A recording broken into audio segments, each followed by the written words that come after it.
दोस्तों ये वही ऐतिहासिक टी20 मुकाबला था जब सहवाग और युवराज ने मिलकर श्रीलंकन टीम का ऐसा लंका दहन किया था कि सभी श्रीलंकाई खिलाड़ी अपना सर पकड़कर रोने लगे थे। श्रीलंका ने इस हाई वोल्टेज मुकाबले में 207 रन ठोकने के बाद भारतीय खिलाड़ियों की तरफ देखकर पहले ही उनका मजाक बनाना शुरू कर दिया था, क्योंकि श्रीलंका को लग रहा था कि हमने भारत को जो लक्ष्य दिया है वो लक्ष्य नहीं बल्कि एक ऐसा नामुमकिन पहाड़ है जिसे चढ़ना तो दूर की बात है, भारत के लिए उसे छू पाना भी असंभव है। दरअसल श्रीलंका ने पहले बल्लेबाजी करते हुए आक्रामक अंदाज में रन बरसाए और भारत के सामने 207 रनों का विराट लक्ष्य रख दिया। उस दौर में टी20 क्रिकेट इतना बेखौफ नहीं हुआ करता था। 200 पार का स्कोर मतलब लगभग मैच खत्म। इसीलिए भारतीय ड्रेसिंग रूम से लेकर फैंस तक सभी थोड़े चिंतित थे। लेकिन मैदान पर उतरने वाले जो दो नाम थे वो आज कुछ और ही कहानी लिखने वाले थे।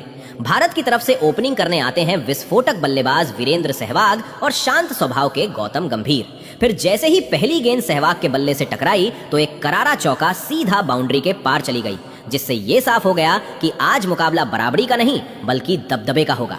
लेकिन दूसरी तरफ गंभीर समझदारी से सिंगल डबल लेकर स्ट्राइक रोटेट कर रहे थे, पर सहवाग तो उस दिन अलग ही मिशन पर थे। उनकी हर शॉट में आग थी, हर चौके में चेतावनी थी और हर छक्के में चुनौती।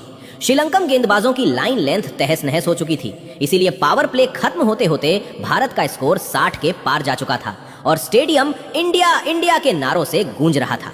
लेकिन तभी भारत को एक छोटा सा झटका लग गया। गौतम गंभीर 2 रन चुराने के चक्कर में रन आउट हो जाते हैं, जिससे एक पल के लिए स्टेडियम में सन्नाटा छा गया, क्योंकि लक्ष्य अभी भी विशाल था और अब जरूरत थी किसी ऐसे खिलाड़ी की जो दबाव को चीर दे। तभी मैदान पर कदम रखते हैं खुद कप्तान महेंद्र सिंह धोनी और आते ही एक क्लासिक हेलीकॉप्टर शॉट जड़कर उन्होंने अपनी मंशा साफ कर दी। उधर सहवाग तो आज जैसे तूफान बन चुके थे। उन्होंने महज 27 गेंदों में अपना अर्धशतक पूरा कर श्रीलंकन खेमे में खलबली मचा दी। हालांकि 64 रनों की धमाकेदार पारी खेलकर सहवाग पवेलियन लौट गए, लेकिन वो अपना काम कर चुके थे। इसीलिए अब समीकरण था 54 गेंदों पर 100 रन, जो कि आसान तो नहीं था लेकिन असंभव भी नहीं। और तभी मैदान पर आते हैं युवराज सिंह, वो नाम जो बड़े मंच पर और भी बड़ा हो जाता है। युवराज आते ही पहली ही गेंद पर एक गगनचुंबी छक्का लगाकर श्रीलंका को याद दिला दिए कि असली तूफान अभी बाकी है। युवराज का बल्ला उस दिन बंदूक की तरह गरज रहा था, चौके छक्कों की ऐसी बरसात कि गेंदबाजों की हिम्मत जवाब दे जाए। युवराज ने मात्र 20 गेंदों में अपनी तूफानी हाफ सेंचुरी पूरी कर दी, वो भी ऐसे अंदाज में जैसे समय को चुनौती दे रहे हों। वहीं दूसरी तरफ धोनी भी शातिर अंदाज बड़े शॉट लगाते हुए मैच को भारत की तरफ मोड़ रहे थे।